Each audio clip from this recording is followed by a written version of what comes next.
Hello दोस्तों, इस नए वीडियो में आप लोगों का फिर से स्वागत है। इस वीडियो में मैं बीएससी फर्स्ट सेमेस्टर बॉटनी के जो मोस्ट इंपॉर्टेंट क्वेश्चन है बार बार एग्जाम में रिपीट होते रहते हैं, मैं आप लोगों को बताऊंगी। इससे पहले मैंने जूलॉजी के मोस्ट जो 25 इंपॉर्टेंट क्वेश्चन है मैंने इसी चैनल पे अपलोड किया है, तो आप लोग उसको जाकर अगर देखना है तो देख लीजिए। वहाँ पे वो भी क्वेश्चन बार बार रिपीट होते रहते हैं। तो यहाँ पे देखिए मैंने टोटल 25 क्वेश्चन लिया है। इसमें से जो पहला इंपॉर्टेंट क्वेश्चन है इलेक्ट्रॉन माइक्रोस्कोप, ठीक है ना, बार बार एग्जाम में आता है। Electron microscope, resolving power, then light microscope.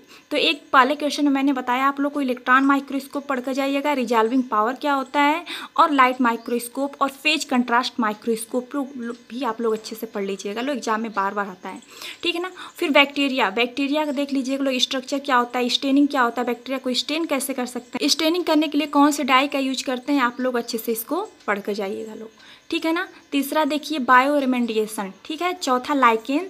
पांचवा कारा एल्गी को आप लोग अच्छे से पढ़ कर जाइएगा लोग।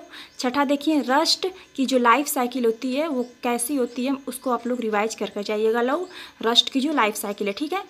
सातवां देखिए लाइट माइक्रोस्कोप, इसको मैंने पहले ही बता दिया था। तो लाइट माइक्रोस्कोप भी बहुत इंपॉर्टेंट है, इलेक्ट्रॉन माइक्रोस्कोप, लाइट माइक्रोस्कोप और फेज कंट्रास्ट माइक्रोस्कोप। तो इसको आप लोग अच्छे से रिवाइज कर जाइएगा लोग। और देन आठवां क्वेश्चन देखिए यहाँ पे, आठवां देखिए वायरस का डिफिनेशन आप लोग पूछ लेता है कभी कभी, व्हाट इज वायरस। तो वायरस देख लीजिएगा, वायराइड्स एंड प्रियॉन्स को अच्छे से आप लोग पढ़ कर जाइएगा लोग, ठीक है। नवा क्वेश्चन देखिए प्रोक्रियोटिक एंड यूकैरियोटिक सेल, ठीक है ना। प्रोक्रियोटिक और यूकैरियोटिक सेल क्या होता है, दोनों में डिफरेंस क्या होता है, ठीक है। तो प्रोक्रियोटिक एंड यूकैरियोटिक में डिफरेंस आप लोग को आना चाहिए, पूछ लेता है कभी कभी लॉन्ग क्वेश्चन में, तो आप लोग इसको अच्छे से पढ़ कर जाइएगा। 10वां देखिए प्लाज्मिड जो बैक्टीरियम पाया जाता है वो क्या होता है। 11वां देखिए वर्किंग ऑफ ऑटोक्लेव का वर्किंग अच्छे से पढ़ कर जाइएगा। ऑटोक्लेव का डायग्राम भी अच्छे से रिवाइज कर लीजिएगा आप लोग कैसे बनता है। दिन देखिए 12वां माइकोप्लाज्मा के बारे में पढ़ लीजिएगा आप लोग, माइकोप्लाज्मा क्या होता है। 13वां नॉस्टॉक। 14 ओडोगोनियम पढ़ लीजिएगा 14वां। 15वां क्लासिफिकेशन ऑफ एल्गी का जो क्लासिफिकेशन कैसे किया गया है इसको आप लोग अच्छे से पढ़ कर जाइएगा लोग। 16वां देखिए फाइकोलॉजी और माइकोलॉजी का कभी कभी डिफिनेशन पूछ लेता है, फादर ऑफ फाइकोलॉजी भी कभी कभी पूछ लेता है, फादर ऑफ माइकोलॉजी, तो इसको आप लोग 2 नंबर में पूछ लेता है, तो आप लोग पढ़ के जाइएगा लोग।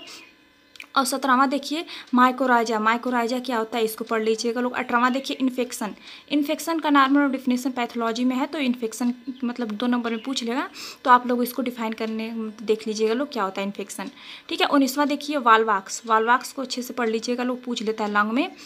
और 20वां देखिए स्पेक्ट्रोफोटोमेट्री को आप लोग मतलब पढ़ कर जाइए।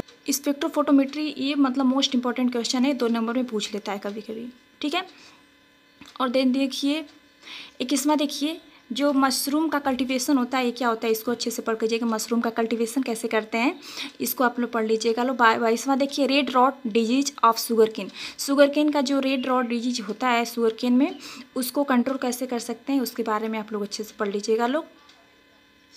देन 23वां देखिए पिगमेंट्स ऑफ एल्गी का जो पिगमेंट्स होता है वो ग्रीन एल्गी रेड एल्गी होते हैं, उनका पिगमेंट्स मतलब कौन सी एल्गी में कौन सा पिगमेंट पाया जाता है जिसकी वजह से उसका वो कलर होता है, इसको आप लोग अच्छे से पढ़ लीजिएगा लोग, शॉर्ट में पूछ लेता है, ठीक है ना।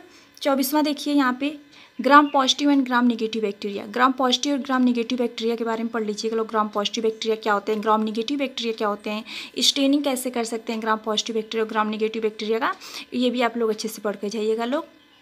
25वां देखिए लाइफ साइकिल ऑफ पक्सिनिया जो वीट में होता है उसका लाइफ साइकिल क्या है, इसको आप लोग अच्छे से पढ़, ये 25 मोस्ट इंपॉर्टेंट क्वेश्चन है। और आगे देखिए मैं और भी क्वेश्चन लाई हूँ जो कि और मतलब ये वो क्वेश्चन भी इंपॉर्टेंट है, तो इसको अगर तैयार कर लेते हैं आप लोग तो इतना सफिशियंट है, लेकिन और भी कुछ क्वेश्चन है जिसको आप लोग और पढ़ के जाइएगा लोग, जो कि और मोस्ट इंपॉर्टेंट है। ये भी क्वेश्चन इंपॉर्टेंट है, इसको मैंने नंबरिंग नहीं दिया है, अगर वो क्वेश्चन 25 आप लोग तैयार कर लेते हैं तो ये भी आप लोग देख कर जाइएगा लोग, ये भी क्वेश्चन पूछ लेता है, लेकिन काउंटिंग ज़्यादा हो जाएगा इसलिए मैंने इसको काउंटिंग में नहीं किया है, इसको आप लोग अलग से रखा है, ये भी इंपॉर्टेंट है, आप लोग इसको ही पढ़ के जाइएगा लोग। पहला देखिए ब्लैक रस्ट ऑफ वीट में जो ब्लैक रस्ट होता है इसको अच्छे से पढ़ लीजिएगा लोग। फर्मेंटेशन भी पढ़ लीजिएगा लोग। Right about economic importance of algae का जो इकोनॉमिक इंपॉर्टेंस है, फंजाई का जो इकोनॉमिक इंपॉर्टेंस है, इसको आप लोग पढ़ के जाइएगा लोग, ठीक है ना। सेंट्रीफ्यूज का वर्किंग पढ़ लीजिएगा लोग, इसका डायग्राम आप लोग पढ़ के जाइएगा, प्रैक्टिकल में कभी कभी पूछ लेता है सेंट्रीफ्यूज और एग्जाम में भी पूछ लेता है, तो इसको आप लोग अच्छे से पढ़ कर जाइएगा लोग। देन देखिए राइजोबियम का देख लीजिएगा। फिर कोच पास्टुलेट, ठीक है ना, कोच का पास्टुलेट क्या था ये आप लोग पढ़ के जाइएगा लोग। बायो फर्टिलाइजेशन क्या होता है 2 नंबर में पूछ लेता है, तो इसको भी पढ़ कर जाइएगा लोग। कभी कभी वाइवा में भी पूछ लेता है कोच का पास्टुलेट, तो इसको भी अच्छे से पढ़ के जाइएगा लोग, ठीक है ना। फिर देखिए describe the causative agents symptoms and control of major of late blight of potato. जो लेट ब्लाइट ऑफ पोटैटो होता है, जो पोटैटो में लेट ब्लाइट होता है, उसका कॉजेटिव एजेंट क्या होता है, सिम्टम्स क्या होता है, उसको कंट्रोल कैसे कर सकते हैं, ये आप लोग पढ़ के जाइएगा लोग। तो इतने ही मोस्ट इंपॉर्टेंट क्वेश्चन है, 25 मैंने इससे पहले बताया और ये तो ठीक है। एग्जाम से पहले इसको आप लोग जरूर देख कर जाइएगा लोग। तो मिलते हैं नेक्स्ट वीडियो में, तब तक के लिए टाटा बाय बाय।